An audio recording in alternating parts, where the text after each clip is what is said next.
말씀의 제목은 우리가 선택해야 할 인생입니다. 우리가 선택해야 할 인생. 여러분들은 하나님께서 이 에덴 동산을 창조하시고 난 후에 선악을 알게 하는 나무를 동산 중앙에 만들어 놓으신 것을 잘 아실 것입니다. 우리가 너무나도 잘 알다시피 하나님은 제가 말씀드린 대로 동산 중앙에 선악을 알게 하는 나무를 동산 중앙에 만들어 놓으셨어요. 그럼 하나님은 왜 이것을 아담과 하와의 눈에 너무나도 잘 띄는 그 동산 중앙에다가 하필이면 그렇게 동산 중앙에다가 그것을 버젓이 심어 놓으셨을까? 그리고는 참 짓궂으시게도 어떻게 아담과 하와에게 절대로 저것만큼 먹어서는 안 된다, 그렇게 하나님께서 말씀을 하셨을까요? 여러분들은 생각해 보신 적이 있으십니까?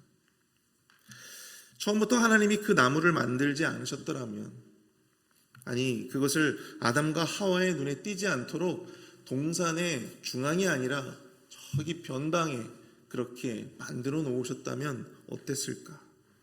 만약 그랬더라면 인간의 역사는 어떻게 달라졌을까요?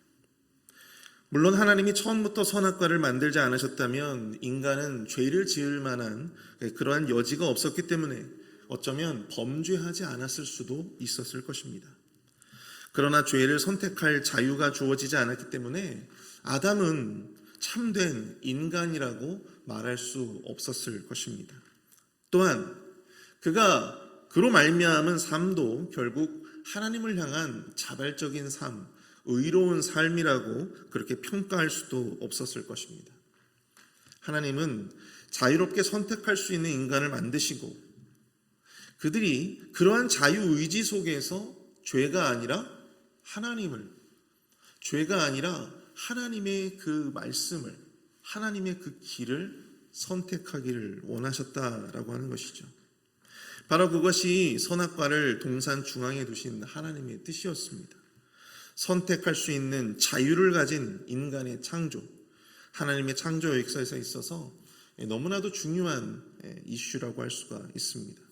아무런 자유 없이 기계적으로 순종하는 존재가 아니라 자유로운 의지로 하나님을 따를 수 있는 그러한 진정한 의미에서의 순종, 진정한 의미에서의 의로운 삶을 그들이 선택하기를 원하셨다고 하는 것이죠. 앞서 말씀드린 대로 하나님의 뜻대로 우리는 선택의 자유를 가진 존재입니다. 그리고 그것은 우리가 선택한 결과에 대해서 다른 누군가가 책임지는 것이 아니라 바로 나 자신이 책임져야 된다라고 하는 것을 의미하는 것입니다. 오늘 본문을 보시면 유다 백성들을 향한 하나님의 심판이 임박했습니다. 그들은 이제 그들이 선택한 죄에 대한 책임을 져야 합니다. 예레미야는 그들이 당할 심판의 환상을 보면서 울부짖으며 안타까워하고 있습니다. 죄의 길을 선택한 인간이 감당해야 할 결과는 이처럼 끔찍하고 비극적입니다. 하나님은 이런 말씀을 통해서 우리에게 단순히 두려움을 주시고 겁을 주시기 위한 그러한 말씀이 아니라고 하는 것을 여러분들이 꼭 기억하실 수 있기를 바랍니다. 그들의 실패를 통해서, 그들의 아픔을 통해서 우리는 우리의 삶을 돌아보아야 합니다. 오늘 본문을 통해 하나님은 우리가 어떠한 삶의 방향으로 나아가야 할지를 우리에게 분명히 제시해 주고 있다라고 하는 것이죠. 우리가 선택해야 할 우리의 인생, 과연 그 삶의 방향은 어떠해야 할까요? 첫 번째로 우리에게 주어진 징계를 불평하는 인생이 아닌 지혜롭게 정의하는 인생이 되어야 한다라고 하는 것입니다. 우리에게 주어진 징계를 불평만 하는 인생이 아니라 지혜롭게 정의할 수 있는 인생이어야 한다라고 하는 것입니다. 오늘 보면 7절은 이렇게 시작을 하고 있습니다. 그러므로 만군의 여호와께서 이와 같이 말씀하시되 보라, 내가 내 딸 백성을 어떻게 처치할꼬 그들을 녹이고 연단하리라. 차마 읽기에도 민망하게도 하나님은 당신의 딸 백성이라고 부르는 유다를 어떻게 처치해야 하는가? 여러분, 처치라고 하는 말을 어디서 들어보셨나요? 자기 자녀를 상대로 해서 이 처치한다라고 하는 그런 말을 우리가 사용합니까? 내가 우리 말 안 듣는 우리 아들내미를 어떻게 처치해야 될까? 이런 말을 잘 사용하지 않잖아요. 그런데 오늘 본문에 보시면 하나님께서 그 단어를 사용하고 있어요. 자신의 딸 백성 유다를 어떻게 처치해야 할까?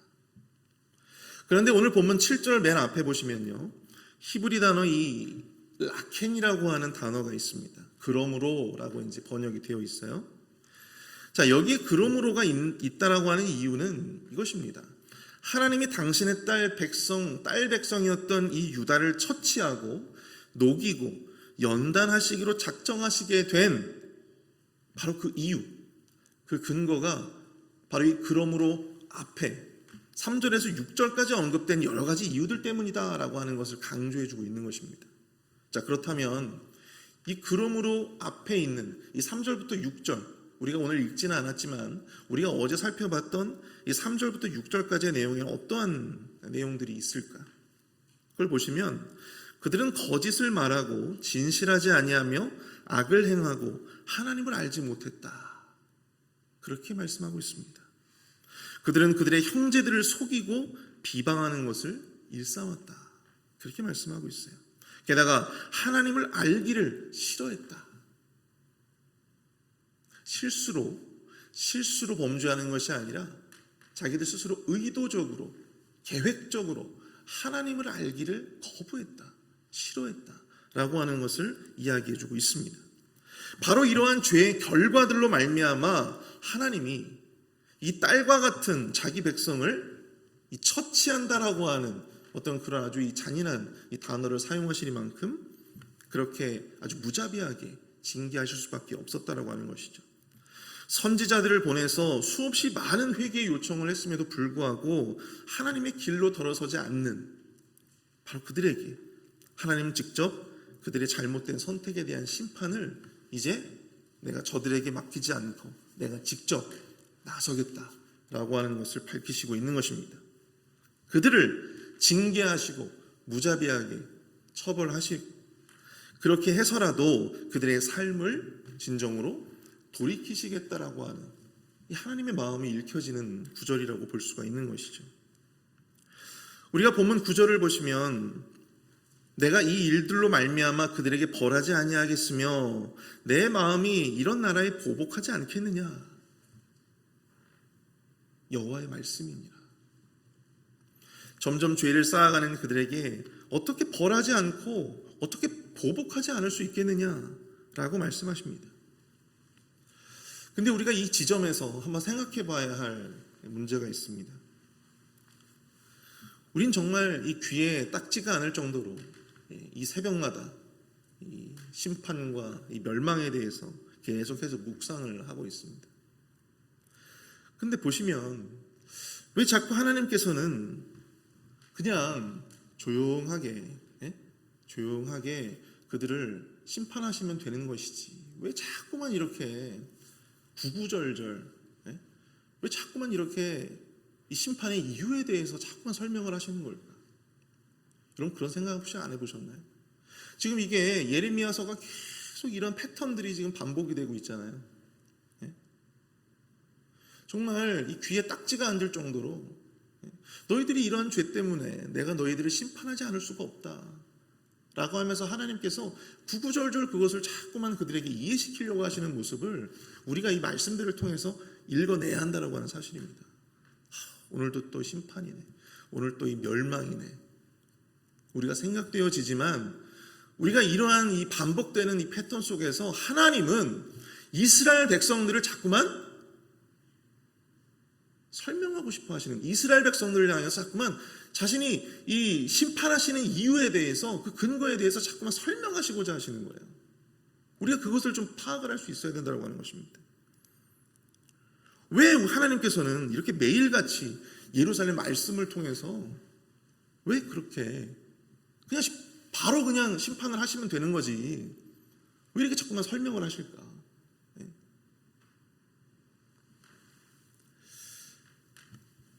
저는 그것을 이렇게 생각을 해봤어요. 하나님께서 그렇게 무자비한 징계와 무자비한 심판을 하시고자 하는 그 대상이 누구예요?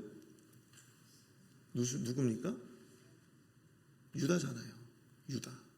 근데 오늘 우리가 본문 몇 절입니까? 우리 본문 7절에서도 이렇게 나와 있잖아요. 그 대상을 유다인데 그 유다 백성을 뭐라고 부르냐면 딸 백성이라고 이야기를 하고 있습니다. 딸 백성.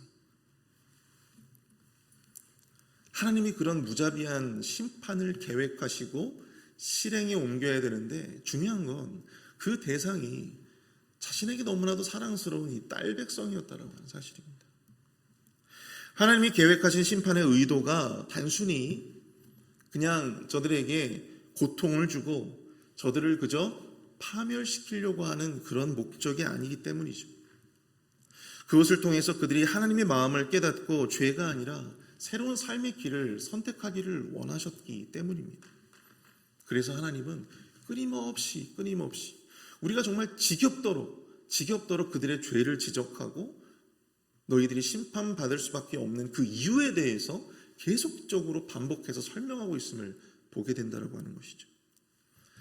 여러분들 우리가 여러분들 다 우리 자녀들을 아주 훌륭하게 훈육을 하시지 않았습니까? 자녀들을 훈육할 때 부모가 갑작스럽게 자녀가 딱 멀쩡하게 있는데 갑자기 툭 하고 그렇게 때리는 부모가 있나요? 여러분 그건 뭐예요? 그건 폭력이죠. 사랑의 매가 아니잖아요. 그렇죠? 그렇게 하신 분들이 있습니까? 없으시죠? 예. 하고서는 갑자기 일거에 불시에 하고 그렇게 때리는 사람은 없습니다. 그건 폭력이죠.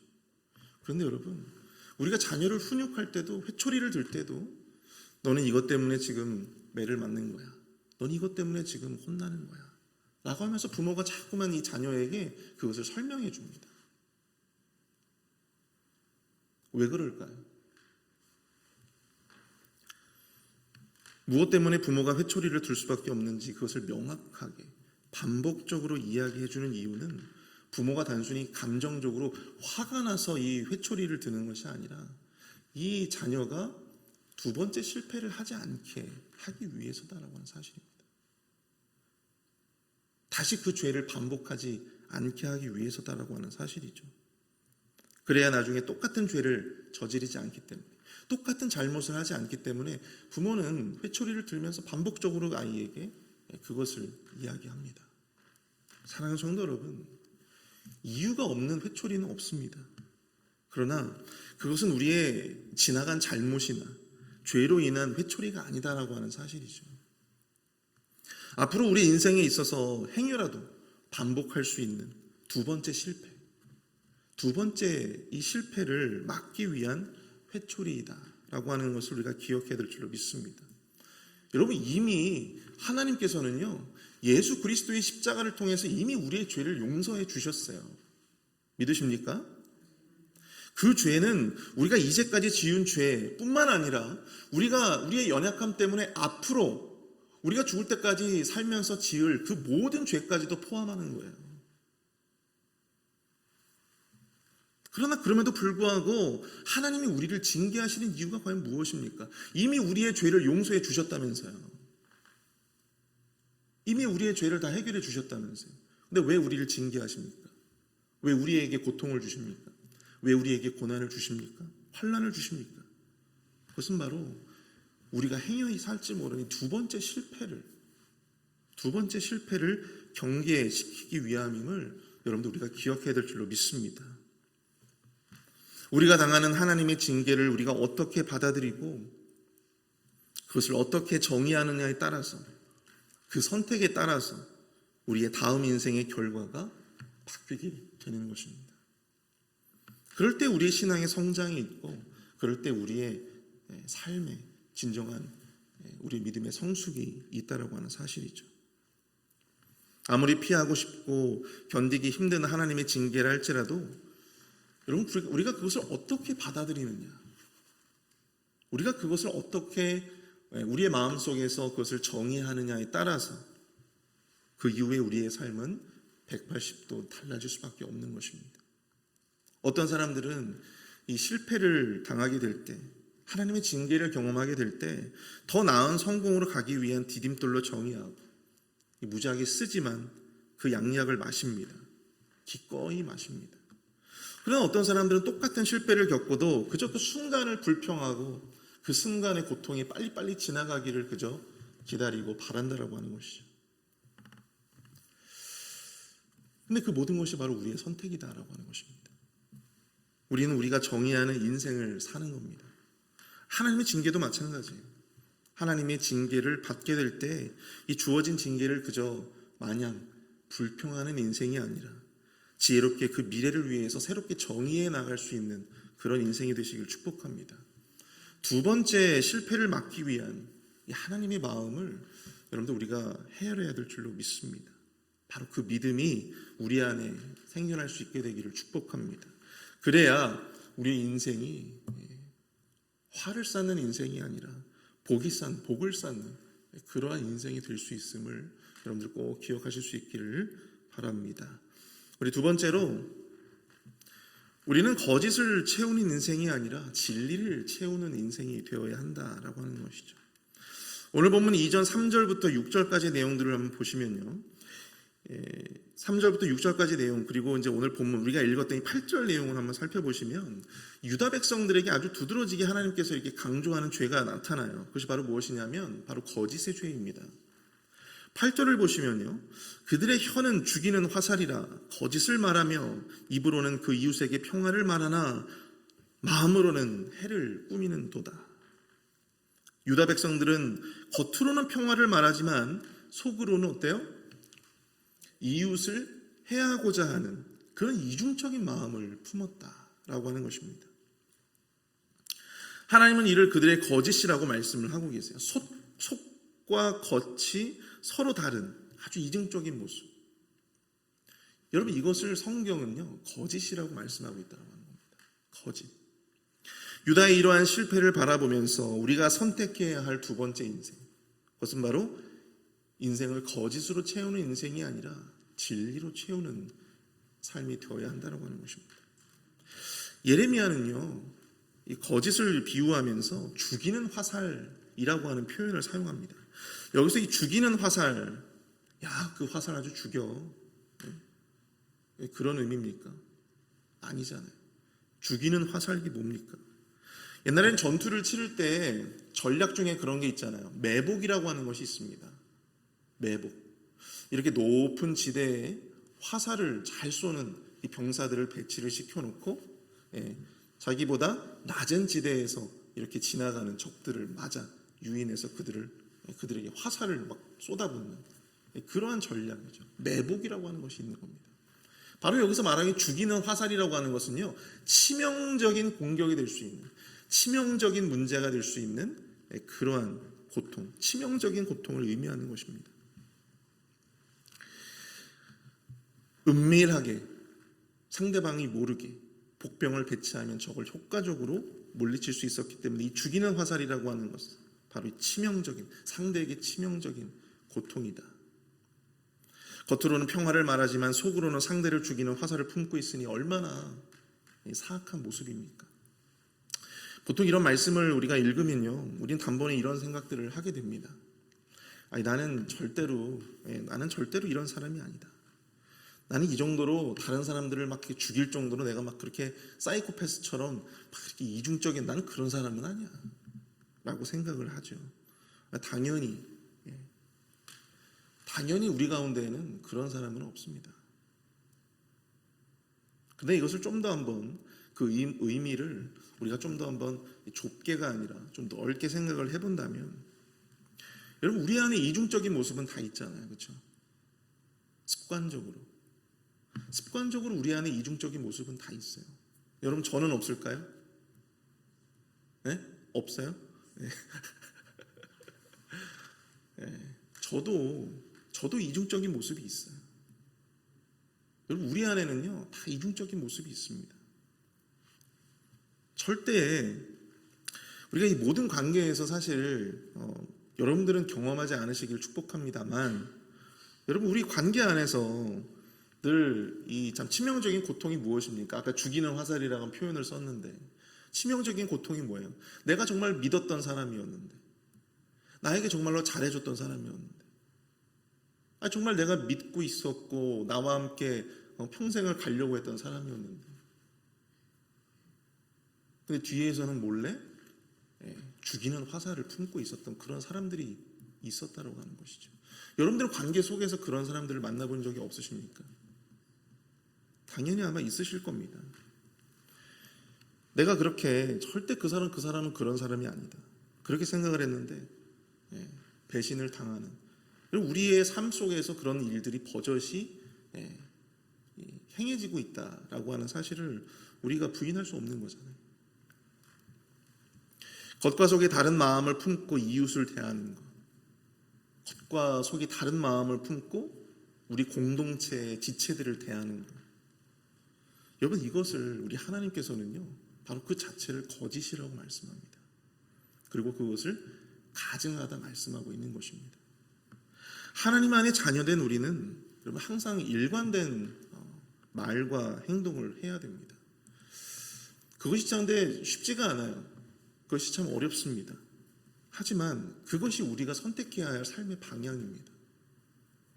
일관되지 않는 거짓된 말과 행동은 언젠가는요 여러분들 들통나게 되어 있어요. 들통나게 되어 있습니다. 그래서 여러분들 보면 그 사람에 대해서 여러분 알고 싶으면요, 예전에 우리 어르신들은 자기 이제 사위를 드린다거나 이럴 때 어떻게 해봐요? 네? 뭘 먹여요? 술을 먹여보면 알잖아요. 그렇죠? 술을 먹여보면 그 사람에 대해서 알게 된다고 하는 것이죠. 우리 교회에서는 어떨까요, 여러분들? 교회에서 이 사람의 진면모를 알려면 뭘 해봐야 될까요? 술을 먹여볼 수는 없잖아요. 그렇죠? 어떻게 해봐야 될까요? 그 사람과 여행을 가면 됩니다. 그 사람과 여행을 가보면 알아요. 여러분, 저도 이제 이렇게 여러 교회에서 단기 선교라든지 이런 걸 많이 해봤잖아요. 근데 이분에게서 이런 면모가 있어? 그걸 언제 느끼냐면요, 보통 한 2박 3일 정도는 여러분들 잘 안 나타나요. 그런데 약간 한 9박 10일, 한 보름 이렇게 있잖아요. 그러면 이 사람의 면모에 대해서 너무 그게 오는 거예요. 너무 알게 되는 거예요. 이분이 이런 분이었구나. 교회에서는 웃으면서 인사도 잘하시고 그랬던 분인데, 여러분 단기 선교 한번 가보세요. 그 얼마나 이 환경 자체가 열악합니까? 그 열악함 속에서 계속 노출이 되잖아요. 그러니까 사람이 순식간에 바뀌는 걸 경험을 하게 된다고 하는 것이죠. 그래서 여러분 그 사람을 알려면요 같이 여행을 가보세요. 이 사람이 진짜인지 가짜인지를 알 수가 있는 거예요. 이 사람이 이중적인 마음으로 거짓을 말하고 있는지 아니면 진실된 어떤 일관된 모습으로 나를 대하고 있는지 깨닫게 된다라고 하는 사실입니다. 여러분, 하나님의 사람들은 결국 일관된 삶을 살아야 합니다. 그럼 우리가 이처럼 하나님이 우리에게 주시는 징계를 새롭게 정의하고 또 거짓이 아니라 진리를 채우는 삶을 살기 위해 필요한 것이 과연 무엇일까요? 오늘 보면 13절과 14절은 이렇게 설명합니다. 여호와께서 말씀하시되 이는 그들이 내가 그들의 앞에 세운 나의 율법을 버리고 내 목소리를 순종하지 아니하며 그대로 행하지 아니하고 그 마음의 완악함을 따라 그 조상들이 자기에게 가르친 바알들을 따랐습니다. 우리가 유다의 실패를 바라보며 우리가 새롭게 선택해야 할 삶의 모습은 바로 하나님의 말씀을 따라가는 것입니다.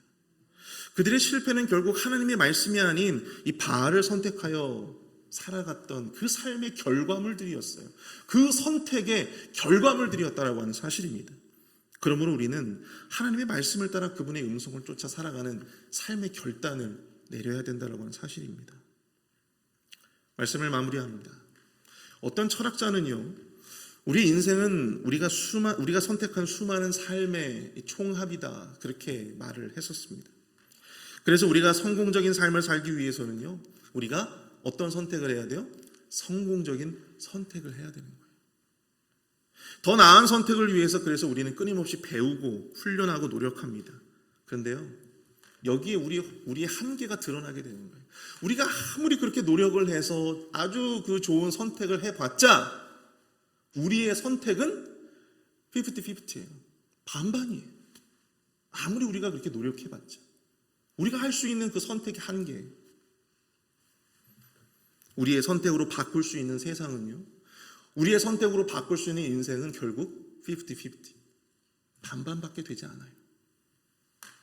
그러나 우리의 선택이 아닌 하나님이 우리를 선택하셨다면 어떻게 될까요? 그러면 이야기가 달라집니다. 하나님이 우리를 선택하셨다면, 하나님이 우리를, 저와 여러분들을 선택하셨다면, 여러분, 우리의 선택은 아무런 의미가 없는 것입니다. 사랑하는 성도 여러분, 하나님이 우리를 선택해 주셨습니다. 하나님이 우리를 당신의 자녀로, 또한 당신의 백성으로 삼아 주셨습니다. 하나님은 우리에게 말씀하세요. 우리의 선택이 아니라 그저 당신의 음성, 당신의 말씀을 따라오기만 하라고 말씀하시는 겁니다. 단지 그 말씀만 쫓아가는 것만으로도 우리는 하나님 안에서 참된 만족과 행복을 경험할 수가 있는 것입니다. 결국 우리는 우리의 인생을 선택하는 것이 아니라 우리를 선택해 주신 하나님을 온전히 쫓아가는, 우리의 선택을 의지하는 것이 아니라 온전히 우리를 선택해 주신 하나님의 그 음성을 따라가는 그 믿음으로 우리는 온전히 살아가게 되는 것입니다. 그리고 그 믿음을 가져야 우리가 진정으로 이 삶에 참된 만족을 경험할 수 있다고 하는 것이죠. 우리 이 시간 말씀을 생각하면서 함께 기도하며 나아가도록 하겠습니다. 우리 이 시간 기도할 때 하나님, 우리에게 주어지는 고난과 시련, 하나님의 징계 속에서도 마냥 주저앉아서 불평만 하고 수동적으로 그것이 빨리 지나가기만을 기다리는 인생이 되지 않게 하여 주옵소서. 두 번째 실패를 막기 위한 양약으로 새롭게 우리 인생을 정의하는 믿음이 있게 하여 주옵소서. 관계 속에서 거짓이 아니라 진리를 채우는 인생이 되게 하여 주시고, 우리 안에 이중적인 마음, 이중적인 모습을 버리게 하여 주시며 일관된 신앙과 일관된 태도와 일관된 모습으로 온전히 살아갈 수 있도록 주님 인도해 달라고, 우리 이 시간 함께 마음을 합심해서 기도하도록 하겠습니다.